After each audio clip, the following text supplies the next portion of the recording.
Praise the lord. ఈరోజు మే నెల 24వ తేదీ 2024 సంవత్సరం శుక్రవారం. విషయం ఏంటంటే, విజయవాడ పాయకాపురం 4 స్తంభాల సెంటర్ గవర్నమెంట్ కాలేజీ దగ్గర హోప్ ఆఫ్ హెవెన్ చర్చి, ఆ చర్చిలో సేవకుల సదస్సు పునాదిపాటి నుండి ఒక సేవకుడు వచ్చి ప్రసంగిస్తారు. అది విషయం. దానికి సేవకులు అందరికీ విషయం మెసేజ్లు పెట్టారు. నేను వచ్చాను. ఈరోజు మధ్యాహ్నం అంటే 2-3ంటికి ఇక్కడ హాజరవ్వాలంట. మరి నేను ఒంటరిగా నా గదిలో ఉండలేను, బాగా ఉడికిపోతుంటుంది.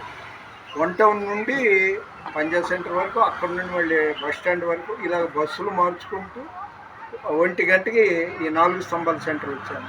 ఇవన్నీ ఎందుకు చెప్తున్నానంటే, ఇల్లు కరువు కొట్టోళ్ళు, దైవ సేవకుడు, పాస్టర్ అనేవాడు నీతిగా ఉండాలి, భక్తిగా ఉండాలి, నిజాయితీ ఉండాలి. ఈరోజు ఈయన క్రిస్టఫర్ గారు పెట్టాడు, ఎక్కడ మన హోప్ ఆఫ్ హెవెన్ చర్చిలో సేవకుల సదస్సు పునాదిపాటి నుండి ముఖ్య ప్రసంగికులు వచ్చి వాళ్ళ వాక్యోపదేశం చేస్తారు.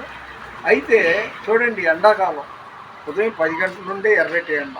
అలాంటిది ఈ ఎండలో 3ంటికంటే ఎలాగండి గీర వచ్చేసింది నాకు. అలాగే నిన్న కూడా ఇది డోలాస్ నగర్, విజయవాడ దగ్గరలో డోలాస్ నగర్లో కూడా ఒక సేవకుల సదస్సు పెట్టారు. సేవకులకి ఛార్జీల నిమిత్తం కానుక ఇస్తానన్నారు, కానీ ఇచ్చింది ఇంత. కక్కుర్తి ఉండకూడదండి దైవ సేవకుడికి. నీతి ఉండాలి, నిజాయితీ ఉండాలి, భక్తి ఉండాలి.